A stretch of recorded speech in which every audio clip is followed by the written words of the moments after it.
everyone. Welcome again to The Cell. Today we have Paula Johnson Neal, publisher, with us. We're going to discuss her book and bullying. We also have my sister from another mother. All right, we got a lot of those in the house. Yes, we do. Miss Annie Womack. I am Annie Womack. Welcome to the Cell. And also producing today.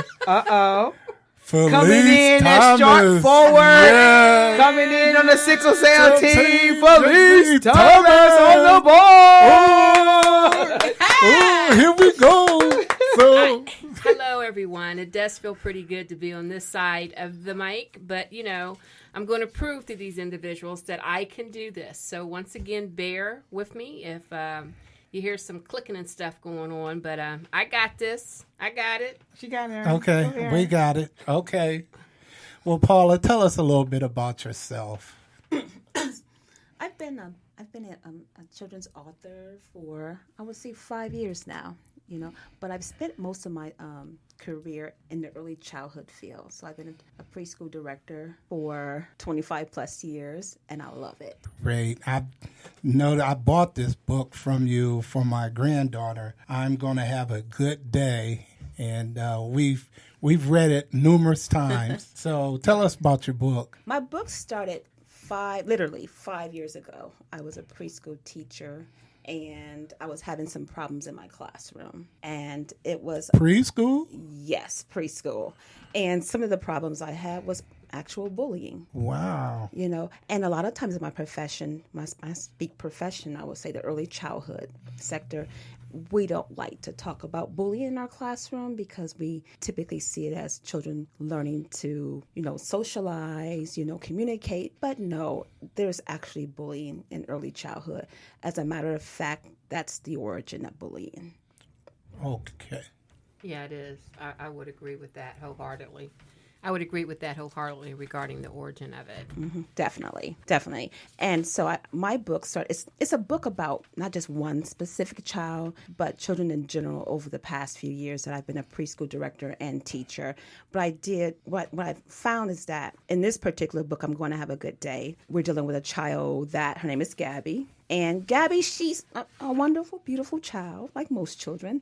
But she likes to have a good day, and her good day means I'm going to tease and prank my classmates no matter what. And at the end of the day, or I should say during the day, the only ones that are laughing in that classroom is Gabby. To her, what she's doing, I'm just having fun. But to other kids, no, you're having fun at my expense.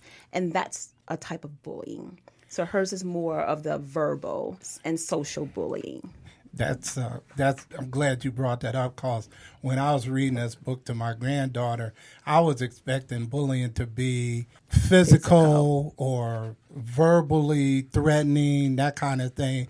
But she was just, to me, she was being a clown. She was nonchalant in her bullying. Yes, she was being a clown, thinking it was funny and that kind of stuff. But she was actually making the kids feel very uncomfortable around her. Exactly. And I intentionally did not use the word bully not one time in my book. Right. Because children in early childhood, they don't say the word bully. You hear the word bully in kindergarten on up. In early childhood, when you ask children about how they feel or how other people made them feel, they tend to describe the behavior. Once the kids hit that kindergarten age and up, they specifically say, I'm being bullied.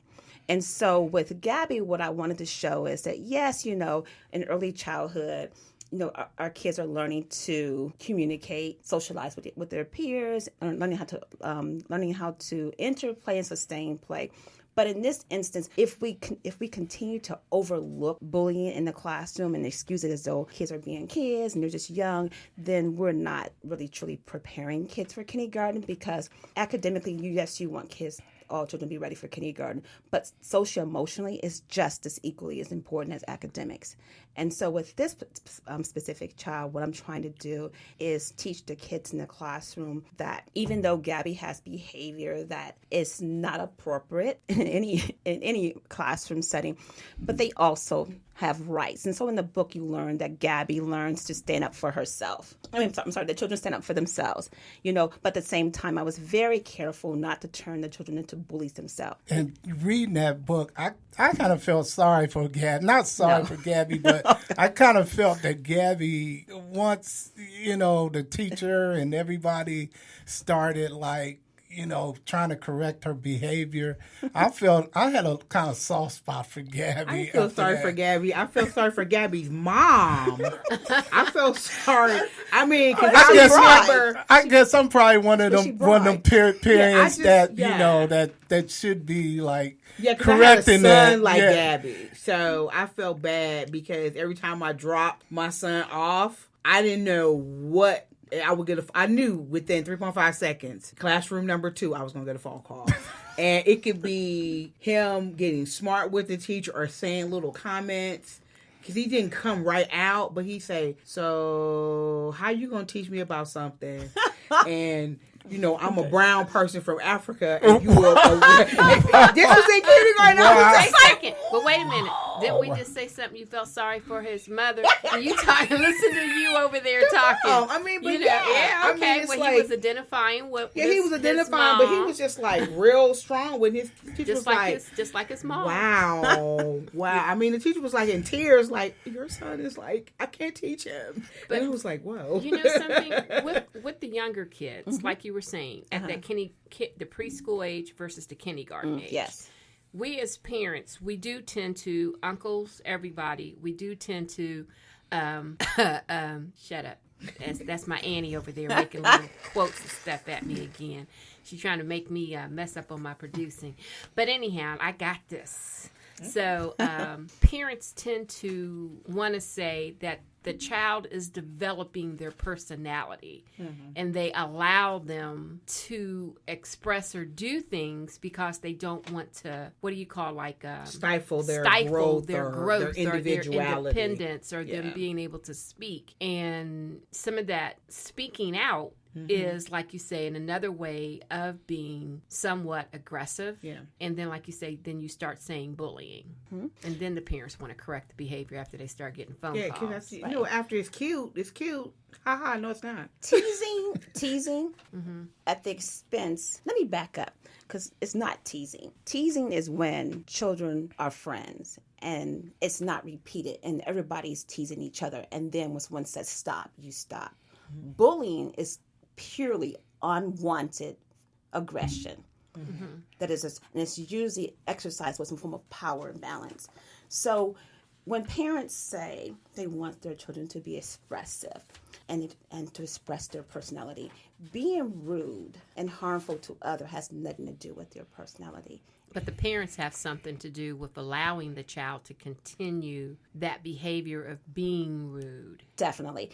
And when we look at the way children tend to express themselves in the classroom, I'll give you a perfect example. Any early childhood classroom you go into, if you really want to know what children see at home or on television, watch them over in housekeeping and dramatic play. Their voices, their conversations, their actions resemble adults. Definitely.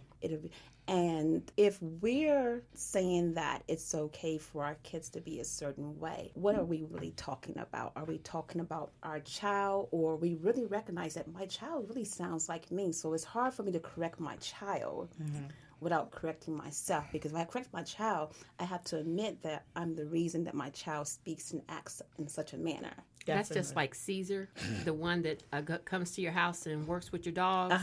How he says that he has to retrain the human first before he trains the dog, because the dog has to learn their behavior from the human. Exactly. So then I guess in that sense, I mean, it's not calling anybody a dog or anything like that. But in that sense, parents need to recognize their behaviors. And like you said, to be honest enough to say that I'm doing this. Yeah. There's nothing worse. I know in early childhood, being a preschool director for 25 years, there's nothing worse than listening to a child, or children in general, use cursing words. And you want to report this back to the parents, but then you realize, that's not going to happen. Because when the parents are cursing, it's like, okay, how can you chastise this child for copying language they think is appropriate? Because they look up to their parents. And so I don't want a child getting spanked or talked down to or what have you, because the child is only modeling what he or she sees at home. So it goes back to, that if we want children to grow up and be respectful to others, we need to make sure that we're being respectful to them and we're modeling and teaching them what that really looks like. Yeah, I like the idea that you put it in book form. Yeah, one of the things, and even in the book, it opens up with her mom bribing her to have a good day. Yeah. Okay, Yes. I'm from old school. As far as my upbringing, there was no bribing back then. Got you. Okay, you just, Yes.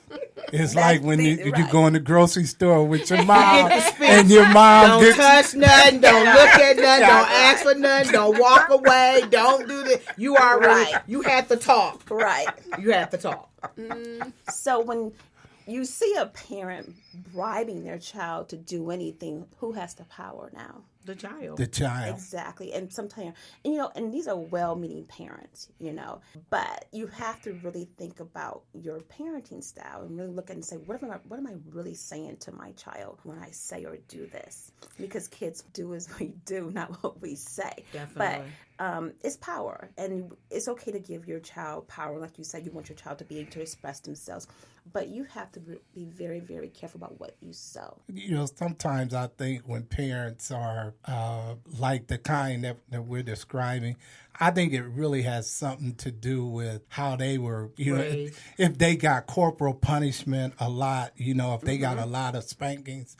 I think sometimes in the back of their mind, when they're getting those spankings, man, I'm not going to ever put my kid Everybody through this. says that until your child is in the middle of the floor at school. Walmart or clowning, and everybody's looking at you going, "Excuse me."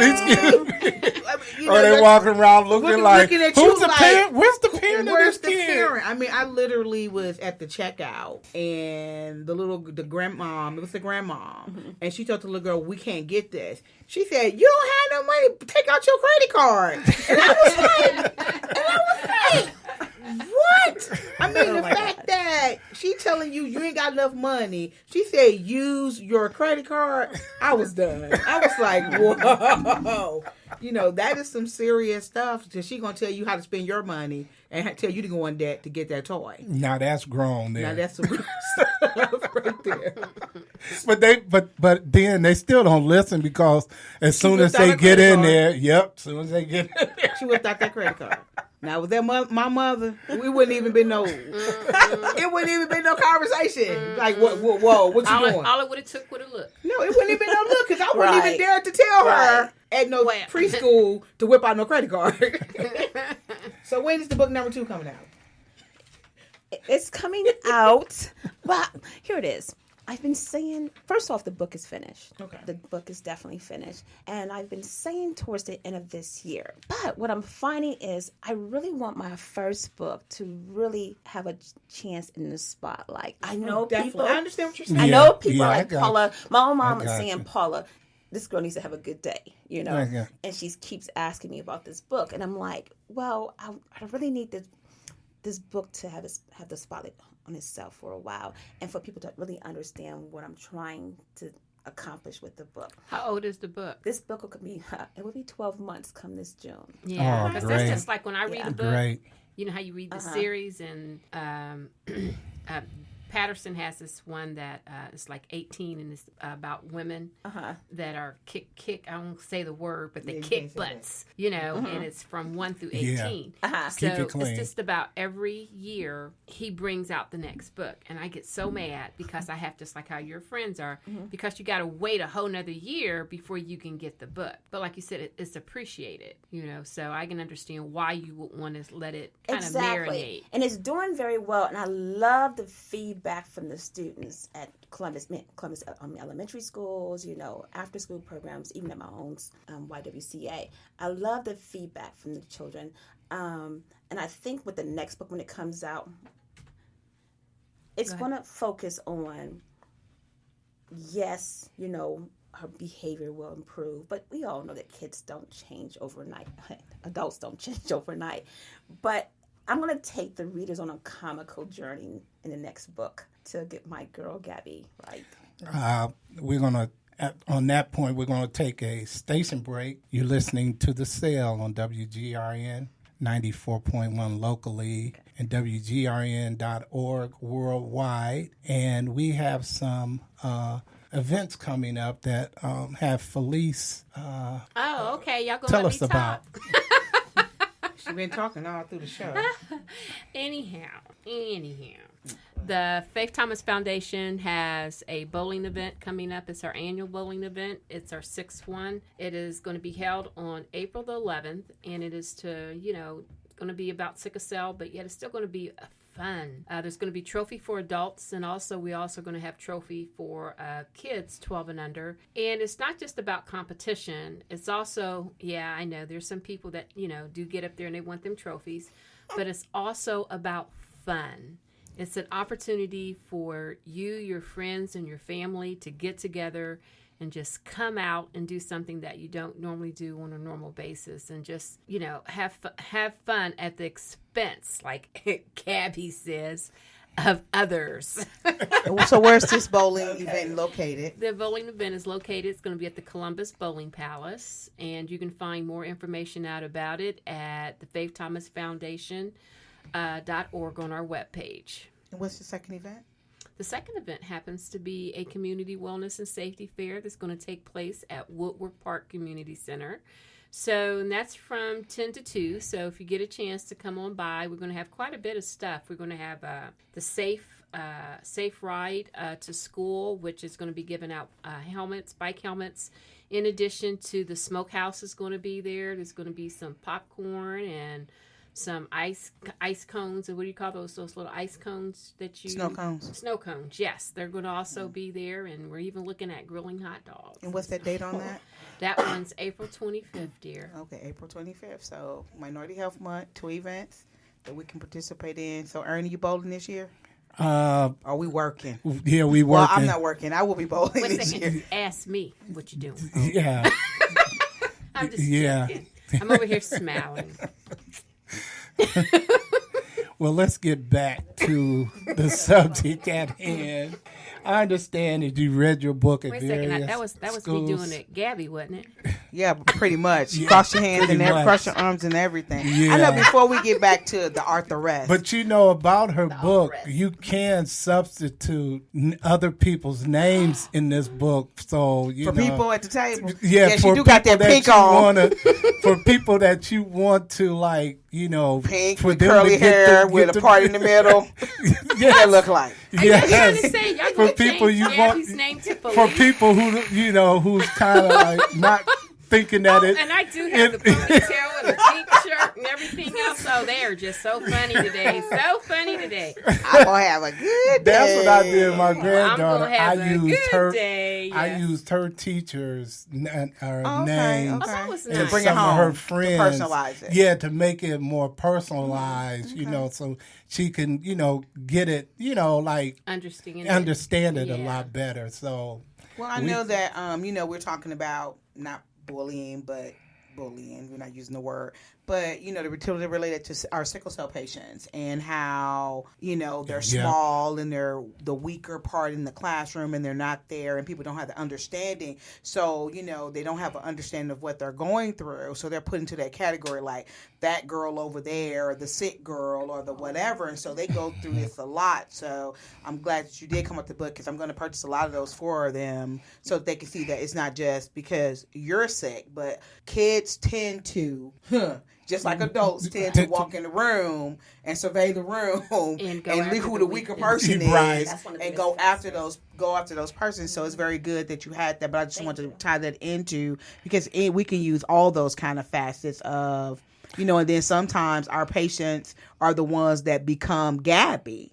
Because they want to walk in the room and they don't want to be picked on. Right. So they take on this super persona and that's not really who they are. But they don't want to be the victim, so they will be the person. So it's very interesting in that regard. Yeah, and it is timely because, we've been talking about, kids being bullied and we've all heard and read the stories about kids, hurting themselves, trying to take their lives Suicide. because, Suicide. Elementary. that kind of stuff. So it's timely. I mean, this book is definitely timely, and the earlier you can get them, the better. Yeah, and then you even got cyberbullying. Yeah.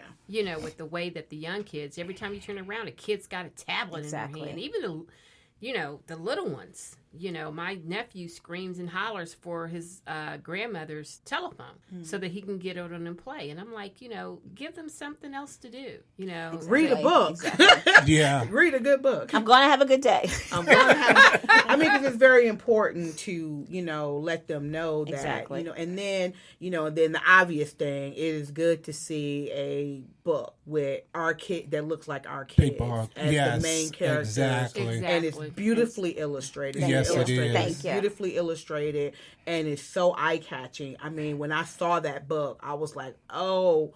I mean, and it was like, gotta have this book. Yes. Thank you. My Yes. granddaughter has the book, and she's in love with the book, and I can't get the book back. And I got to get another book, because that's my signed copy. That is actually my book. Yes. And I was like, where's my book back? Because I want, because I read the book, and I read it in my Sunday school class to the little children. I mean, and they're like, and I won't tell you what happened on the last page. And I'm like, come back to church on Sunday. So I'm teasing them, trying to get them to that last page. So it's very, and I love the illustrations. I love the colors.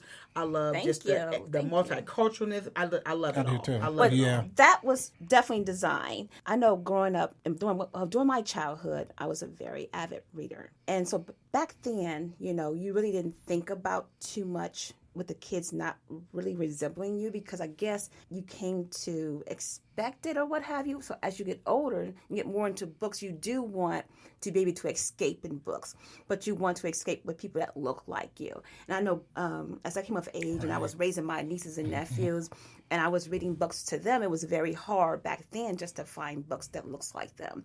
And even today, it's gotten a lot better, but not enough.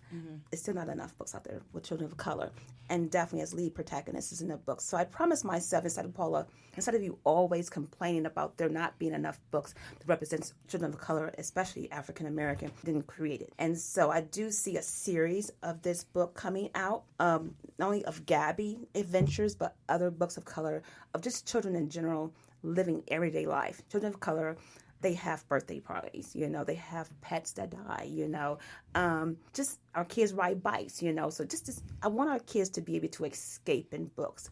And then also with a lot of children not being able to read at their grade level, I find that even in my early childhood program and school age program, kids pick up books quicker when it looks like them. Definitely. And I think it's about time. Yeah, and I'm actually excited that that adults, which you should have gotten, also out of this conversation today, is that you have adults that also enjoy your book. So you're hitting it on a level that not just is enjoyable for the kids, but also enjoyable for the adults.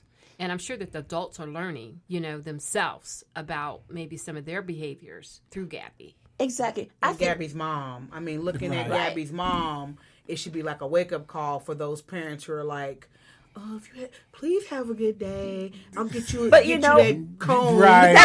But you know Please what? don't let me get a phone call. Please don't let me get a phone call. Every child care center director, teacher can tell you, even parents will tell you, I don't care what child care center you're at, you are guaranteed to hear most parents say, baby, please have a good day. Yeah, please have a good day. Please. Baby, please. And when got the the parents title? pick them up, oh no, the way I got the title, one of the kids in my program, when he was corrected for inappropriate behavior, he would scream to me, I'm going to have a good day. So that's where this title came from. And as far as, in the book, Gabby screams it so loudly when she's being corrected by Mrs. Beadle. No, that's a true story. Yeah, I understand. I definitely understand that. I definitely understand. But and here's another thing. One of my best experience was last year. I was at a child care center called Mary's Little Lamb. And it was one of the first child care centers that I read my book to as far as an author visit. And I'll never forget, these children had never seen my book. But what happened was Miss Tiffany bought each one of her pre-K students a copy of the book. And I came to read the story to the kids. When I was finished, This little girl comes up to me, and she's holding the book like halfway down her face, and she's saying, "Is this me?" And she's saying it like it's in a question. It's like a 4-year-old, and she's asking, "Is this me?" But it's in the form of a question. And I'm looking at her going, because this child is literally looks literally like my Gabby. Hair, you've seen the pictures on my Facebook page. Hair, the clothing, and I said, "Baby, do you believe that Gabby is you?" She was like, shook her head, "Yes." And I said, "Then she's you." But representation matters. And to see that girl's face light up, that's what I want my books to do. I want my kids, I want African-American kids to see themselves in our book and be proud. There's a lot of books out there with some African-American children, but not all of them look like us. Definitely. They tend to be stereotypical. Now, are your books at Columbus Public Libraries? And if so, how do they get it? Thank you. Currently, my book is at Black Art Plus on Parsons Avenue. It's at Cover to Cover in Upper Arlington. Bexia Gramercy. Wow. Is online at www.paulajohnsonneal.com, and it's also on Amazon. And your Facebook page? My Facebook page is facebook.com/Paula Johnson Neal. Okay. Well, thank you. We just scratched the surface on this, and we got to have you back because we have a plethora of questions that we didn't get to. And I know I was looking at us doing a part 2, but Okay, I know that definitely. you have something that you have to do today. So, but we are going to get you back in here. So what Definitely. I'll do is I'll look at the calendar and see what other, dates we have open. And then I'll reach out to you, give you 2 to select and, so we can get you back in here because I do want to, bullying is important. Yes. Exactly. It is really important. Because we got adults that bully. Yeah. Like these 2 try to imply that I did just a minute ago. Don't she look like her? I want to be able to come back, so I'm not going to comment. Yeah. Don't worry about it. But I did want, since this is the end of Black History Month, I do want to let you know that we have had Black authors out there for a long time. I mean, growing up in the 60s and 70s. So we had a very famous author that recently passed away. And I'm not going to tell you his name because I want you to do a little research. But he published a book with the Wee Kids. And they were little Black kids that looked just like us. And they were awesome. So there you go. Well, thank you. I'm going to do that research. I'm going to Google that. And he's from Columbus, Ohio? He's not from Columbus, Ohio, but it's Black author, Black book series. Well, thank you for listening in. Be sure to listen to us on Wednesdays at 7:30 on WGRN. Peace out. Hey everyone, come on out and join the Faith Thomas Foundation on Saturday, April 11th at the Columbus Bowling Palace. You can buy your tickets at www.faiththomasfoundation.org. It will be fun! I want to thank you for listening to the show. For more information on our upcoming events, you can find us on Facebook, Twitter, and our webpage, faiththomasfoundation.org. Join us every Wednesday night at 7:30 p.m. on WGRN 94.